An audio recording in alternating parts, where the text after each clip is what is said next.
सुरुवात मी करीन. आजचा आपला विषय काय आहे? एझेर कनेक्टो. कोणता आहे शब्द आहे हा? कोणत्या भाषेतला शब्द आहे? हिब्रू भाषेतला हा शब्द आहे. कोणी ऐकला हा शब्द पहिले? कोणी कुठून ऐकला? हा शब्द बायबल मधलाच आहे. एझेर कनेक्टो हिब्रू भाषेतला हा शब्द आहे. आणि आपल्याला 3च भाषा येतात ना, हिंदी, इंग्लिश आणि मराठी. आणि जर हा हिब्रू शब्द आहे आणि मी जर हा विषय हा शब्द जर निवडलाय तर तुम्हाला असा प्रश्न पडू शकतो की मला हिब्रू येतं का? मी हिब्रू बायबल वाचले का? नाही, निश्चितच मला हिब्रू येत नाही ना. मी हिब्रू बायबल वाचले. मग हा शब्द मला कुठे भेटला? तर त्याची पार्श्वभूमी अशी आहे की मी ज्यावेळेस अमेरिकेला गेली होती 2-3 वर्षापूर्वी, त्यावेळेस माझ्या मावशी सोबत एक काही अमेरिकन वुमेन्स होत्या, ग्रुप होता महिलांचा. आणि त्यांनी हाय टी सेशन म्हणून स्त्रियांमध्ये एक सेशन चालू केलेलं आणि काही बायबलचा अभ्यास आम्ही करत होतो स्त्रिया म्हणून. आणि त्या ठिकाणी आम्हाला हे पुस्तक देण्यात आलं. या पुस्तकाचं नाव आहे कॅप्टिवेटिंग. त्याचे लेखक आहे John and Stacy Eldredge. Captivating unveiling the mystery of women's soul. आणि खूपच पॉवरफुल हे पुस्तक आहे. स्त्रियांनी तर वाचलंच पाहिजे. पुरुषांचं असं म्हणणं असं ना की एका स्त्रीला समजणं फार कठीण आहे ना. आपलं संपूर्ण आयुष्य गेलं तर एका स्त्रीला आपण पूर्णपणे समजू नाही शकत. जर तुमची इच्छा असेल की एका स्त्रीला समजून घ्यायचंय तर एका स्त्रीचं मन, हृदय आणि अंतःकरण या पुस्तकामध्ये त्या रायटरने मोकळं केलेलं आहे. त्या पुस्तकांमधून सर्वात पहिला तिथे तो शब्द मला आढळला.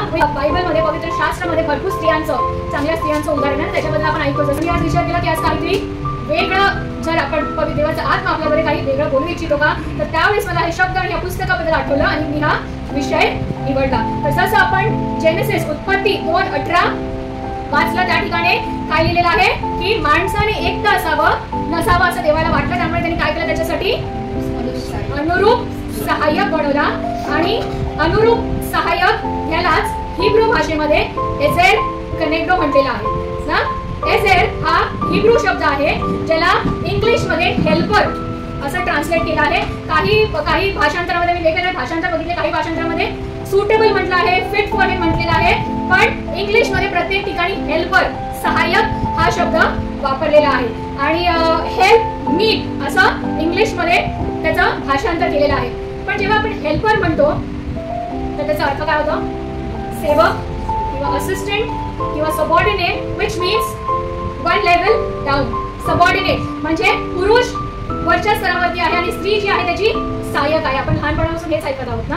पुरुष हा प्रायमरी आहे आणि वुमेन सेकंडरी असा अर्थ आपण घेतो त्याचा. आणि आपण तेच शिकत आलेलो आहोत. त्यामुळे प्रत्येक वेळेस एका स्त्रीला, एक पत्नीला, एका आईला किंवा एका बहिणीला, घरामध्ये असो मंडळीमध्ये असो, प्रत्येक वेळेस काय होतं? दुय्यम स्थान दिलं जातं. सेकंडरी का? कारण ती सहाय्यक आहे ना, ती हेल्पर आहे. त्यामुळे तिला काय होतं? नेहमी पुरुषाच्या खाली लेखलं जातं, दुय्यम स्थान दिलं जातं. पण देवाची ती योजना अजिबातच नव्हती. तर देवाची काय योजना होती ते आपण आज जाणून घेऊ. देवाने त्याच्या मुलींना, स्त्रियांना एझर म्हटलेलं आहे. एझर त्याचा अर्थ कधीच सबऑर्डिनेट किंवा Superior, main is Superior and women is inferior असं कधीच नव्हतं. एझर या शब्दाचा अर्थ जे हेल्पर किंवा सहाय्यक म्हणून तिथे लिहिलेला आहे, एझर या शब्दाचा अर्थ असा आहे सुपिरियर, इक्वल.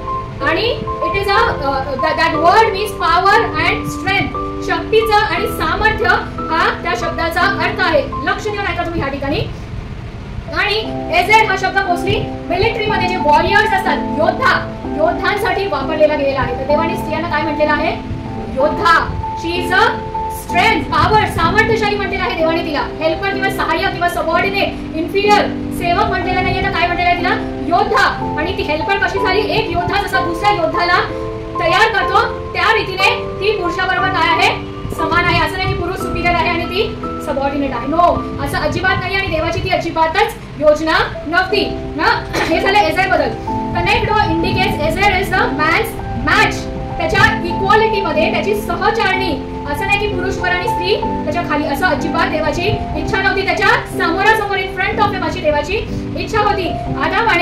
देवाने आदामासाठी काय केलं? हवेला निर्माण केलं. कारण बाकीच्या प्राण्यामध्ये कोणीही त्याच्या अनुरूप, त्याच्या करस्पॉन्डन्स किंवा त्याच्या योग्यतेचं कोणी नव्हतं. त्यामुळे स्त्रीला त्यांनी काय केलं? त्याच्या इक्वालिटीमध्ये ऍज एन एझर, त्याची सहाय्यक, त्याची सहचारणी म्हणून त्या ठिकाणी घडवलेला आहे. त्यामुळे ख्रिस्तामध्ये स्त्री आणि पुरुष आपण काय आहोत? नवीन उत्पत्ती आहोत. It is he has not made us inferior but both men and women God has created superior and at equal level. ना connect means equal to him.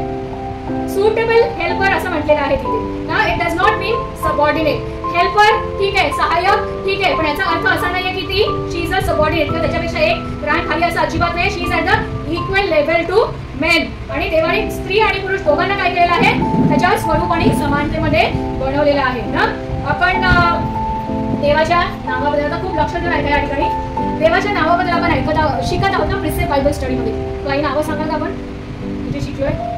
L शदाय, Elohim हे नावं आपण शिकलेलो आहे ना. तर आपण अजून एक वचन यावेळेस वाचून निर्गमाचं 18 अध्याय 4 वचन आणि काहीतरी माइंड ब्लोइंग या ठिकाणी आपण आज शिकणार आहोत. एझेर या शब्दाचा अर्थ सर्वात पहिला उत्पत्तीमध्ये देवाने केला, पण फक्त त्या एकाच ठिकाणी नाही केला, परंतु बायबलमध्ये 16 वेळेस एझेर या शब्दाचा वापर केलेला आहे. इथे हे मोशेचे 2 पुत्र होते ना. दुसऱ्या पुत्राचं नाव काय होतं? एली. ब्रेक करा. एलीएझर. आणि त्याचा अर्थ काय? देवाने माझे सहाय्य करून. सहाय्य ना. जेनेसिस 1:18 मध्ये काय लिहिलेलं आहे? अनुरूप सहाय्य. आणि एलीएझरचा काय अर्थ लिहिलेला आहे ते? देवाने सहाय्य केलं ना. स्तोत्र संहिता 121:1-2 सगळ्यांना तोंडपट आहे ना. मी आपली दृष्टी पर्वताकडे लावी तो मला सहाय्य कुठून येईल? आपलं सहाय्य कोण आहे? एझरचा अर्थ काय आहे? आणि आपला परमेश्वर कोण आहे? सहाय्य करणारा. होशे 13:9 आणि स्तोत्र संहिता 33:20 आमचे सहाय्य आणि ढाल कोण आहे? परमेश्वर.